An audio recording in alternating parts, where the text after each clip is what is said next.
कालू कौवा जंगल के स्कूल में प्रिंसिपल था। उसी स्कूल में पारुल चिड़िया और बुल्ली मौसी बच्चों को पढ़ाती थी। पारुल चिड़िया के ऊपर स्कूल की एक और जिम्मेदारी थी, जंगल के सभी बच्चों को स्कूल में लेकर आना और स्कूल की छुट्टी होने के बाद उन्हें वापस अपने अपने घर छोड़ना। बच्चों को स्कूल में ले आने और ले जाने के लिए पारुल को स्कूल की तरफ से एक स्कूल बस दी गई थी जो हवा में उड़ती थी। दोस्तों, आपको तो पता ही है, कुछ बच्चों को स्कूल जाना बिल्कुल ही अच्छा नहीं लगता। इसीलिए कालू के स्कूल ने एक उड़ने वाली बस बनाई थी ताकि बच्चे खुशी से स्कूल आ सके। जंगल के सारे पक्षियों के बच्चे उड़ने वाले बस में स्कूल आते थे, सिवाय बुलबुल चिड़िया के बच्चे के। बुलबुल चिड़िया गरीब थी, इसीलिए वो स्कूल बस की फीस नहीं भर सकती थी।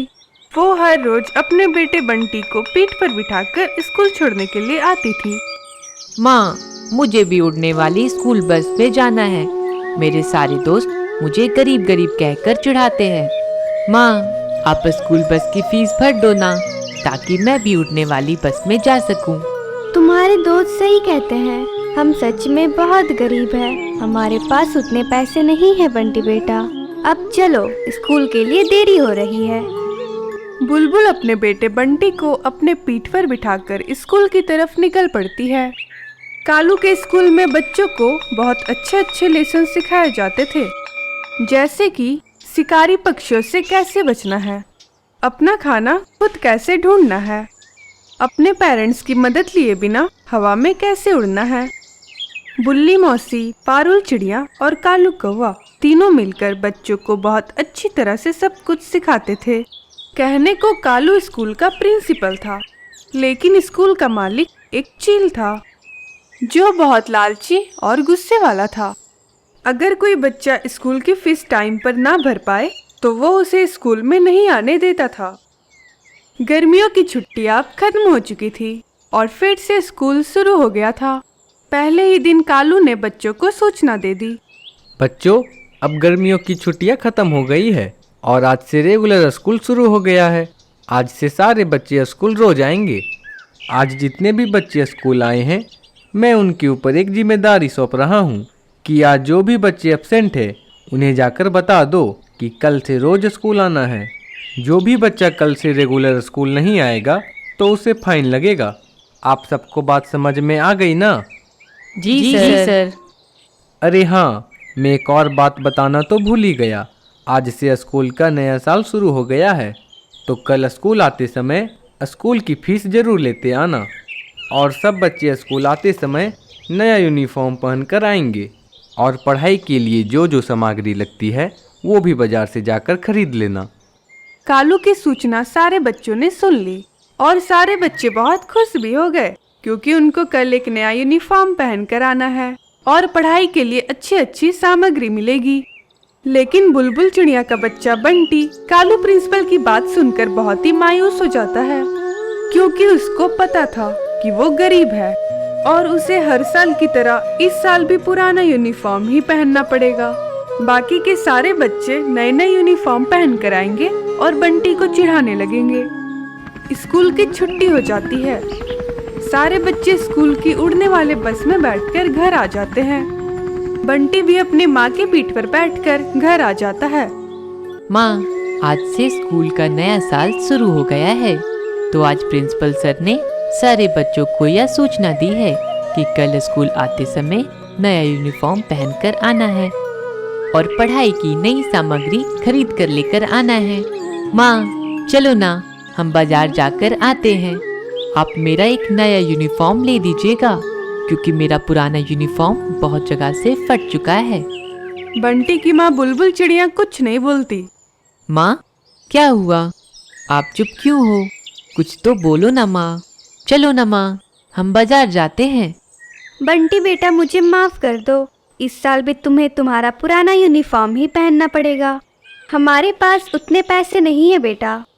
बंटी उम्र में छोटा था, लेकिन बहुत ही होशियार और समझदार था। उसे अपने घर की परिस्थिति अच्छे से मालूम थी, इसीलिए बंटी ने अपनी माँ बुलबुल से यूनिफॉर्म के लिए जिद नहीं की।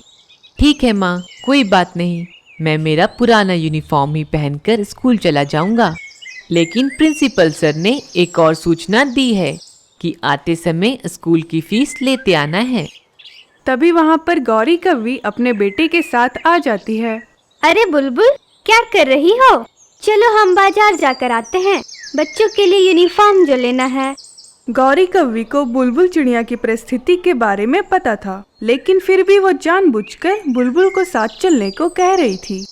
गौरी बहन, तुम चली जाओ, मुझे घर में थोड़ा काम है, मैं बाद में चली जाऊंगी। ठीक है, फिर मैं चलती हूँ। गौरी कव्वी चली गई और बुलबुल सोच में पड़ गई। अब मैं क्या करूँ? कहाँ से भरूंगी मैं फीस? पिछली बार तो बंटी के मामा ने उसकी फीस भर दी थी, लेकिन मैं हर बार तो उससे मदद नहीं मांग सकती। मैं एक काम करती हूँ, मैं कालू प्रिंसिपल के पास ही चली जाती हूँ और उनसे विनती करती हूँ कि मैं स्कूल की पूरी फीस एक साथ नहीं भर सकती, मैं साल भर में थोड़ी थोड़ी फीस भर दूंगी।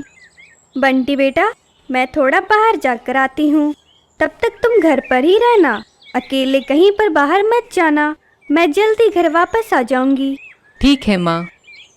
बुलबुल चिड़िया कालू के स्कूल की तरफ चली जाती है।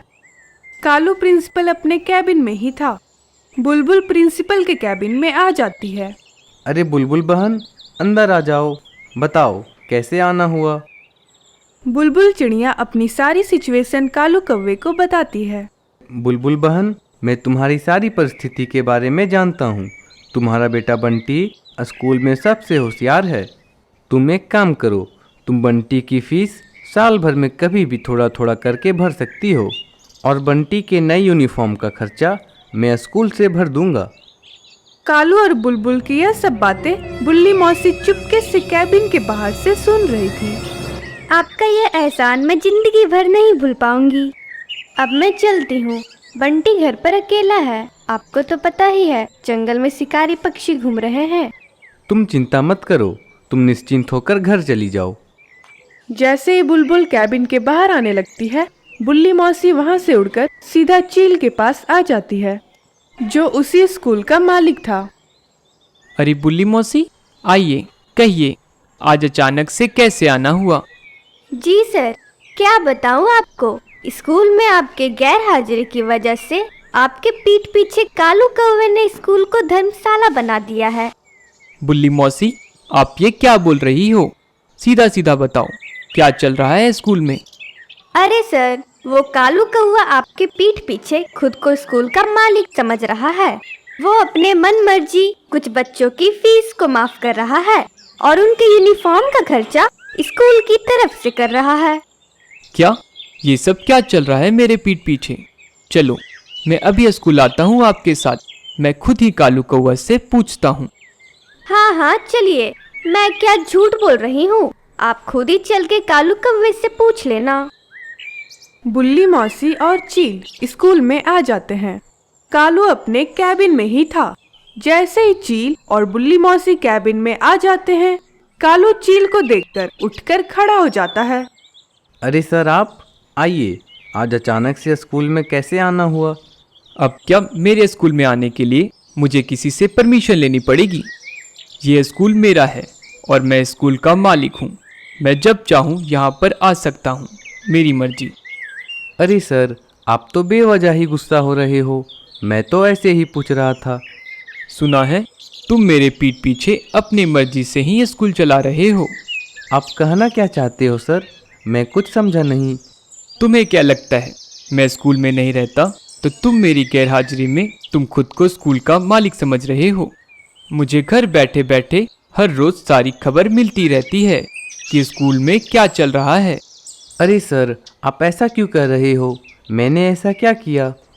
मुझे एक खबर आई है कि तुम बच्चों के स्कूल की फीस माफ़ कर रहे हो और उनके यूनिफॉर्म का खर्चा स्कूल के फंड से लगा रहे हो। सर, आपको कुछ गलतफहमी हुई है। एक बार के लिए चील को कालू की बात सच लगने लगी, लेकिन बुल्ली मौसी ने तो ये ठान लिया था कि कालू कौवे को स्कूल से हटाना है और खुद प्रिंसिपल बनकर कुर्सी पर बैठना है। इसीलिए कालू की बात को बीच में ही रोकते हुए बुल्ली मौसी बोलने लगी। अरे अरे, कितना झूठ बोलोगे, बुलबुल के सामने तो तुम कुछ और ही बोल रहे थे और आज डायरेक्टर सर यहाँ पर आए हैं तो तुम अपनी बातों को पलट रहे हो। सर, अब ये साफ साफ झूठ बोल रहा है। मैंने खुद अपने कानों से सुना है और आंखों से देखा भी है। कालू ने हाल ही में स्कूल ज्वाइन किया था और अपनी समझदारी की वजह से चील ने उसे प्रिंसिपल बनाया था। लेकिन बुल्ली मौसी जब से जंगल में स्कूल बनाया गया था तब से स्कूल से जुड़ी हुई थी। कालू की सारी बातें सच होते हुए भी चील ने बुल्ली मौसी की झूठी बातों को सच मान लिया और कालू कौवे को स्कूल से निकाल दिया। चील ने बुल्ली मौसी को स्कूल का नया प्रिंसिपल बना दिया। बुल्ली मौसी खुशी से पागल हो रही थी, लेकिन उसकी खुशी ज़्यादा देर तक नहीं रहने वाली थी। वो कहते हैं ना दोस्तों, ऊपर वाले की लाठी जब चलती है तो वो आवाज़ नहीं करती। बुल्ली मौसी को उसकी किए की सज़ा मिलने वाली थी। चील ने कालू कौवे को तो स्कूल से निकाल दिया, लेकिन उसने साथ ही साथ बुलबुल के बेटे बंटी को भी स्कूल से आने के लिए मना कर दिया। दोस्तों, आप सबको तो पता ही है, हर साल जब स्कूल शुरू होता है साथ ही साथ बारिश का मौसम भी शुरू हो जाता है। प्रिंसिपल होने के नाते बुल्ली मौसी को स्कूल का बहुत वर्कलोड था। स्कूल की छुट्टी होने के बाद भी बुल्ली मौसी को स्कूल में ही रुकना पड़ता। जंगल में अभी 2 दिनों से जोरदार बारिश हो रही थी, इसी वजह से स्कूल में छुट्टी दी गई थी। लेकिन बुल्ली मौसी को बारिश में भी स्कूल आकर काम करना पड़ता था। स्कूल पहाड़ी इलाकों में था, इसीलिए जब भी बारिश आती तब सारा पानी स्कूल की मैदान में ही आकर जमा हो जाता। लेकिन इस साल बारिश कुछ ज़्यादा ही थी। ऐसे ही एक दिन बुल्ली मौसी देर समय तक स्कूल में काम कर रही थी और बाहर जोरदार बारिश शुरू थी। बारिश इतनी ज़्यादा तेज़ थी कि सारा पानी मैदान में जमा होने लगा। धीरे धीरे पानी जमा होते होते क्लासरूम में घुसने लगा। बुल्ली मौसी को पता ही नहीं चला कि पानी कब स्कूल में फैल गया। तभी अचानक से एक लकड़ी का टुकड़ा आया और बुल्ली मौसी के प्रिंसिपल कैबिन के दरवाजे पर जाकर अटक गया। बुल्ली मौसी जोर जोर से चिल्लाने लगी, अरे कोई मुझे बचाओ, मैं डूब रही हूँ। गौरी कौवी अपने बच्चे के साथ घर की तरफ लौट रही थी। तभी बुल्ली मौसी ने उसको आवाज़ लगाई। गौरी कौवी बुल्ली मौसी को स्कूल के बाहर से देख रही थी। अरे देख क्या रही हो, मुझे बचाओ। हाँ हाँ, बड़ी आई मदद मांगने वाली। मैं क्या खुद ही इस पानी में डूब जाऊं? मेरे क्या बाल बच्चे नहीं हैं?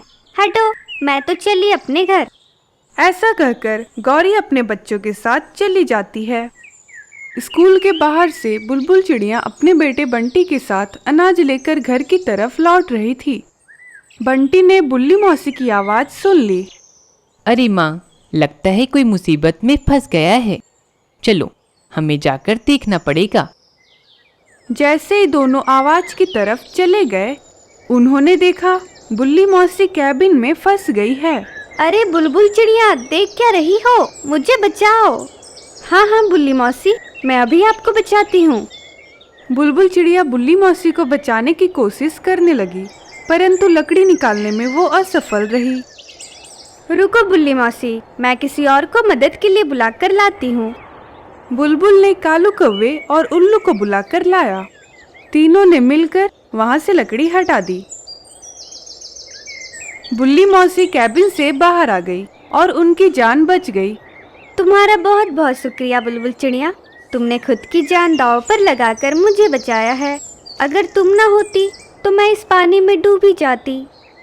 मुझे माफ़ कर दो कालू, मैंने अपने स्वार्थ के लिए झूठ बोलकर तुम्हें प्रिंसिपल की कुर्सी से हटाया और चील को तुम्हारे बारे में झूठ बताया।